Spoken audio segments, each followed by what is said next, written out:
Sometimes when I talk about this idea of safety first, some people will say, whoa, but I can't control over making my people feel safe. I can't control if there are layoffs or people get let go. Heck, I'm scared in my own role. And I say to those people, what within your power can you do to make your people feel safe? Maybe you're right, maybe you can't control if there are layoffs, but can you control cultivating an environment where your people can show up as their authentic self?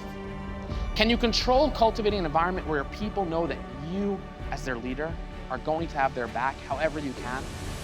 It's critically important that we take ownership of creating a safety-first culture. Because when we don't, we're actually cultivating what I call a culture of concern. If the culture is such that people feel unsafe to speak up, they're going to feel like their voice does not matter.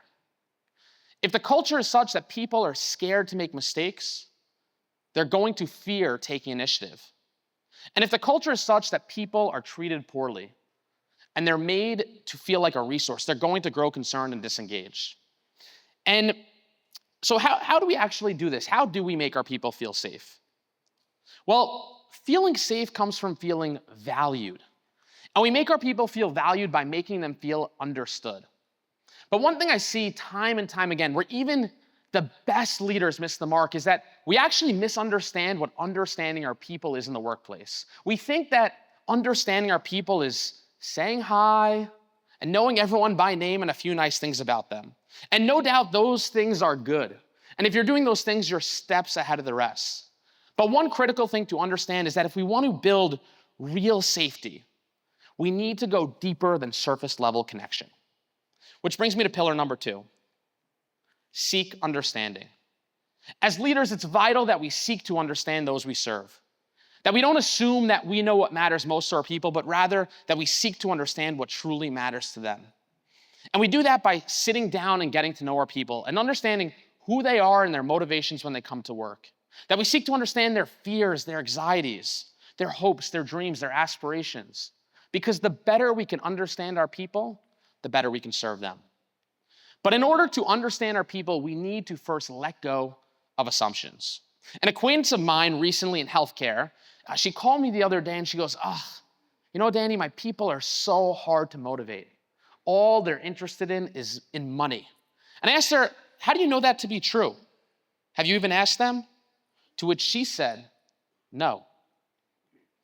As a leader, making assumptions about our people is one of the most dangerous things we could do. Yet people make assumptions all the time. In today's world, you've probably heard someone say, millennials, they're the privileged generation. Or how about this one? My people, they just don't want to work hard anymore. They don't want to work hard like they used to. I took a minute before this event today, and I asked ChatGPT literally a couple of minutes ago, how long have people been saying that? And it said that actually dates back to BCE, where the older generation always says, the younger folks, they don't want to work so hard. It's actually quite amazing what happens when we let go of assumptions and we rather seek to understand those we serve. Some of you may know the story of the Freedom Riders. Erin Gruwell was a high school English teacher working in Long Beach, California. But her students weren't your everyday students. These students were different. Her students never read a book. They didn't know their ABCs. These students were told that at 14, they'd fail and drop out, that at 16, they'd be behind bars, and that by 18, they'd be 6 feet under. And these students hated school, and they hated Erin. Now, Erin could have been like every other teacher before, and she could have assumed that her students would never amount to anything.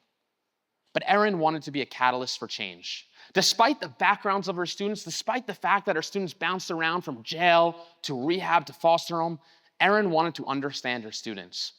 So one day she decided to bring in plastic champagne glasses, sparkling apple cider, and journals. And she invited her students to make a toast to change. And in that moment, one brave student stepped forward and began to open up about life outside of school, her struggles, the hardship. And following her, student after student stepped forward and began to share their own stories, their own struggles. And it was the first time that Erin began to truly understand what her students were going through and why they showed up how they did. So Erin decided to hand each student a journal at the end of this, and she invited them to capture their life story. And in the weeks to follow, something beautiful would unfold. Her students began to learn to read and write as they captured their life story, their journey, their struggles, their story. But it didn't stop there.